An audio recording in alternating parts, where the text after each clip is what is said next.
മലയാളികൾക്ക് സുപരിചിതയായ നടിയാണ് മീര വാസുദേവ. മോഹൻലാലിന്റെ നായികയായി തന്മാത്രയിലൂടെയായിരുന്നു മലയാള സിനിമയിലേക്ക് മീരയുടെ കടന്നുവരവ്.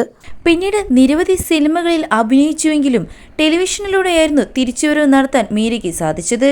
ഏഷ്യാനെറ്റിൽ സംപ്രേഷണം ചെയ്യുന്ന കുടുംബവിളക്ക് പരമ്പരയിലെ സുമിത്രയായിട്ടായിരുന്നു ഒരു ഇടവേളയ്ക്ക് ശേഷം മീര തിരിച്ചു വന്നത്. സീരിയൽ സൂപ്പർ ഹിറ്റായതോടെ മീര വാസുദേവനും കുടുംബ പ്രേക്ഷകരുടെ പ്രിയങ്കരിയായി മാറി. ഇപ്പോഴത്തെ തന്റെ ജീവിതത്തിലെ സന്തോഷ വാർത്ത പങ്കുവച്ച് എത്തിയിരിക്കുകയാണ് നടി. താൻ വിവാഹിതയായെന്നാണ് താരം പറഞ്ഞിരിക്കുന്നത്. സോഷ്യൽ മീഡിയയിലൂടെ മീര തന്നെയാണ് ഇക്കാര്യം അറിയിച്ചത്. ക്യാമറാമാനായ വിപിനാണ് വരൻ. മീര നായികയായി അഭിനയിച്ചിരുന്ന കുടുംബവിളക്കിലെ ക്യാമറമാനാണ് വിപിൻ. കഴിഞ്ഞ മാസമായിരുന്നു വളരെ സ്വകാര്യമായ ചടങ്ങിൽ ഇരുവരും വിവാഹിതരായത്.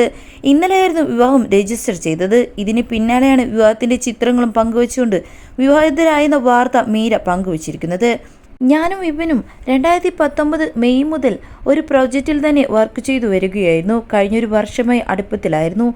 ഒടുവിൽ വിവാഹം കഴിക്കാൻ തീരുമാനിക്കുകയായിരുന്നുവെന്നും താനും വ്യക്തമാക്കി. മീരയുടെ മൂന്നാമത്തെ വിവാഹമാണിത്. വിശാലാണ് മീരയുടെ ആദ്യ ഭർത്താവ്. ഈ ബന്ധം അവസാനിപ്പിച്ച ശേഷം 2012 മീര നടൻ ജോണുമായി വിവാഹം കഴിക്കുന്നത്. ഇരുവർക്കും ഒരു മകനുമുണ്ട്. എന്നാൽ 2016 ഇരുവരും വിവാഹമോചിതരാകുകയായിരുന്നു.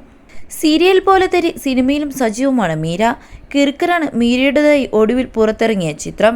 മലയാളത്തിന് പുറമെ ഹിന്ദിയിലും തമിഴിലും തെലുങ്കിലും മീര സാന്നിധ്യം അറിയിച്ചിട്ടുണ്ട്. വിവാഹ ചിത്രങ്ങൾ പങ്കുവച്ചതോടെ സിനിമയിലും സീരിയലിലും മീരയ്ക്കൊപ്പം അഭിനയിച്ച നിരവധി താരങ്ങളാണ് ആശംസകൾ അറിയിച്ചുകൊണ്ട് രംഗത്തെത്തിയിരിക്കുന്നത്.